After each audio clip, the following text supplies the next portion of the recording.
Je n'ai pas terminé mes études parce que je me suis mariée à l'âge de 19 ans. C'était pas arrangé, mais je n'avais pas le choix. C'était le moment de se marier parce que quand trois personnes sont venues demander ma main, et je n'avais pas le choix de dire non, je vais continuer mes études. Mes parents avaient dit c'est le moment de se marier parce que j'avais 19 ans. Et ça a coïncidé que j'ai choisi bien sûr mon mari, mais je me suis mariée en ce moment. Je suis tombée en grossesse de ma première fille. Donc je n'ai pas pu continuer les études.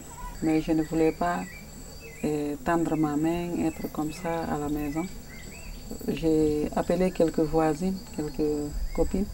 J'ai dit on va s'entraider, on va échanger, même si c'est des idées, même si c'est de faire la cuisine. C'est comme ça qu'on a commencé avec 5 femmes. Je me suis mariée en ce moment, je suis tombée en grossesse de ma première fille. Donc je n'ai pas pu continuer les études. Je n'ai pas dit dans mon cœur, je vais faire un grand groupement comme ça. Mais j'ai pensé seulement dans mon cœur, je vais travailler et je vais travailler avec les femmes, aider les femmes. Donc ça a commencé à venir à la maison petit à petit. On a commencé dans mon salon, après dans la cour, après dans le centre que vous avez vu maintenant. Donc j'ai eu la chance aussi d'avoir un mari qui accepte tout le monde, qui accepte que je travaille, qui accepte que j'amène les femmes qui travaillent. En général, je n'ai pas eu de difficultés avec la maison et le travail parce qu'on se programme. Mais il y a quelques femmes qui ont des difficultés parce qu'elles ont beaucoup de choses à faire à la maison et elles ont beaucoup de choses dans le centre. Donc on encourage ces femmes-là pour ne pas abandonner. On dit à ces femmes de venir à partir de 12 heures, à partir de 12 heures jusqu'à 16 heures. Parce que c'était très difficile pour eux. Je voyais les femmes qui attendaient leur mari, qui donnaient la dépense. La première difficulté, c'était pour faire comprendre à la population, je ne dis pas seulement aux hommes, mais il y a les hommes et les femmes. Il y a quelques femmes qui ne voyaient pas l'importance d'apprendre un métier. Ils pensaient que rester, de le faire comprendre vraiment, de le sensibiliser, de chercher à faire quelque chose.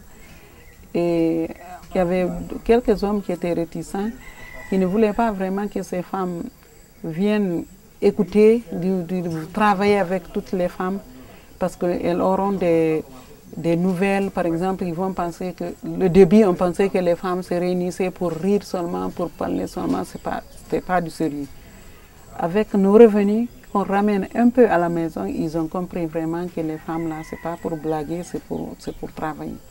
Ils ont accepté.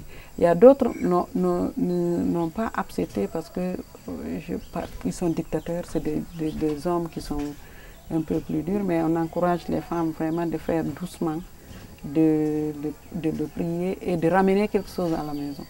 Parce que je crois quelques hommes sont réticents en pensant que la femme ne peut rien.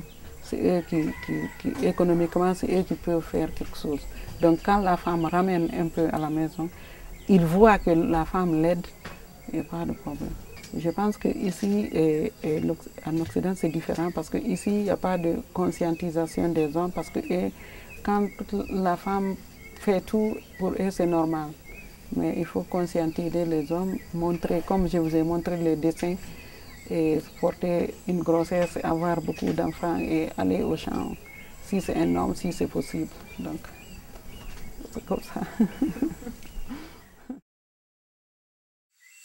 C'était pas arrangé, mais je n'avais pas le choix, c'était le moment de se marier. En général, les matières premières, ça coûte cher et on n'a pas de formation requise.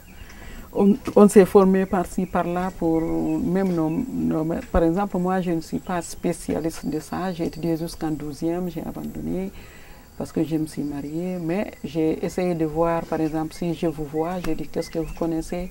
Est-ce que vous avez une idée pour nous apprendre? On est des femmes quelque part, nous voulons apprendre quelque chose.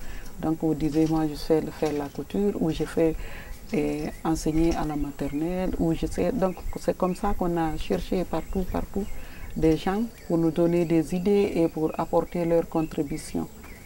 Bon, pour les finances, on a cotisé le débit, on a cotisé, chaque femme a levé 1000 cedi pour avoir dans notre caisse. C'est ce qui reste jusqu'à présent dans notre caisse. Donc chaque femme qui adhère, elle paye l'adhésion pour être membre de l'association. Donc c'est à partir de nos propres financements qu'on a débuté. C'est avec ça que tout le monde est venu nous voir et aider un peu. Chacun voit là où on a eu des difficultés, dit « Ah, moi, je peux t'aider avec ça ». Et on nous aide. À partir de nos activités, tout ce que les femmes revendent, c'est pour elles. Elles produisent pour elles. Parce qu'on encourage les femmes aussi à avoir un peu. Parce que si elles ne gagnent pas, ce n'est pas facile d'aller. Donc leur production, c'est pour elles. Par exemple, si elles amènent, elles tricotent, c'est réparti en trois. Il y a de la caisse, il y a la matière première et il y a ce qu'elles gagnent. Oui, c'est ce qui a encouragé les femmes et les jeunes filles vraiment d'adhérer dans le centre. Et il y a beaucoup de nos apprentis qui ont des ateliers maintenant à Dalaba et à Conakry et partout. Elles sortent avec leur métier, elles font leur propre association. L'indépendance de la femme dépend de son économie. Donc c'est pour cela que j'ai appelé les femmes, j'ai dit on va faire quelque chose. Oui. Ça a changé beaucoup la vie des femmes parce que déjà, entre nous les femmes, c'était fermé et la femme ne s'occupait de la maison, du mari. Si par exemple je prends la religion, on dit si tu t'occupes de ton mari, tu peux aller directement, si tu meurs, tu peux aller au paradis. Et donc si on a appelé les femmes, donc on n'appelle pas les femmes, on laisse les femmes adhérer librement dans le centre. Et ça les a permis à apprendre un métier, à faire la formation et à échanger vraiment d'expériences des femmes qui sont là-bas. Si je prends par exemple les jeunes filles qui sont mariées, qui sont mariées, maintenant elles savent le planning, elles savent comment prendre le pilule, elles savent comment lire et écrire, elles savent la nutrition, plus les petits métiers qu'elles apprennent. Donc c'est une femme qui n'a pas fait l'école, mais vraiment qui est parfaite, qui est informée.